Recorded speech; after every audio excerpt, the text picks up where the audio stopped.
Jake from Rennie Kerr and Drew Butler. Tech is ranked 8th in the latest AP poll, 3 spots behind number 5 Georgia. And like we said, barring a road upset tonight by NC State, Georgia Tech will be in the first 12-team playoff bracket released Tuesday. I mean, I can't believe that.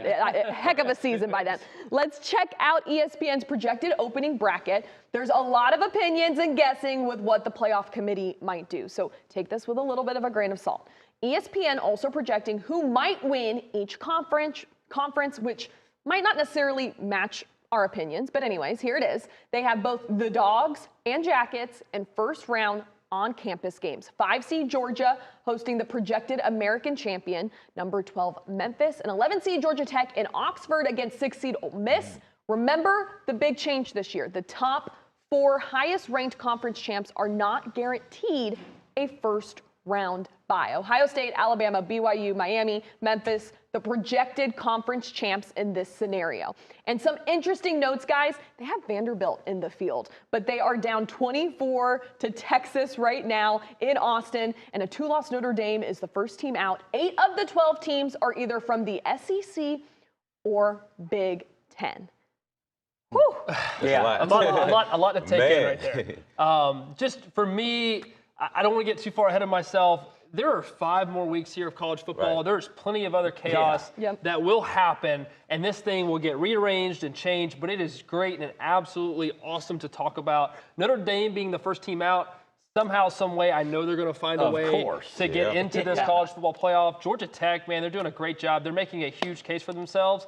Vandy down to Texas, I believe they're going to be out of the college football playoff, but there's just so many other opportunities for other teams to find a way in there, and it's going to get crazy, man. I cannot wait to talk about it later in the year. Yeah, you're exactly right. Notre Dame will 100% be in the college football playoff if they only have 2 losses. Miami on the bracket right there, they're struggling right now today against SMU, so we'll have to continue to watch and see how Carson Beck performs for the Hurricanes. But Vanderbilt, look, they need to stick with it, and of course, fight valiantly against Texas. They've already got 1 loss so far this season. And guys, Georgia, look, they're the 5th seed right now, but they got a big game today against Florida. If you get a loss against Florida today, it's going to be tough sledding getting into the college football playoff. Hey, don't forget about 2-loss Texas. Don't forget about 2-loss Texas. Like, if they win out, like, they're going to find themselves in the college football playoff. I don't think they will, though, because you still have Texas A&M, Alabama. At this point, especially but if they do. But especially for the SEC championship. It's really Georgia, Texas A&M,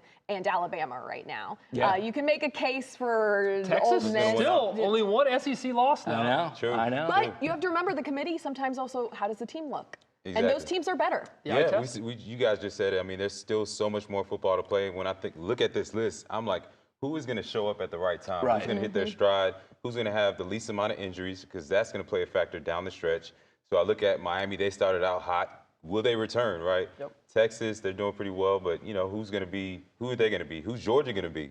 Are they going to put it all together today? Are they going to put it all together in the playoffs and be able to hit their stride? So, that's what I think of when I look at these teams, man. And it's going to be interesting to see also the out-of-conference matchups as well. To see how those teams play against each other. I do think this, though, for Georgia and or Georgia Tech, having the ability to host a home college football playoff game would be something really special, whether it's at Sanford Stadium or right down the street here at Bobby Dodd. So it'll be interesting to see if one of our local teams get to host the college football playoff game. You guys will hate this, but I hope Georgia Tech wins out and I think they're underrated. I think their storyline's underrated in college football. Underappreciated. Correct. They're not discussed enough. They have not played anybody. Correct. But they're still undefeated. Yes, they are. And they still have Haynes King. I believe in Haynes King. As long as he is healthy, I'll sip the Kool-Aid. And Haynes King is having the season that everybody thinks Diego Pavia is having. Right. Yes, Haynes King's being that guy. It's just not much talk, and he's just a doer, man. I agree with that. All right.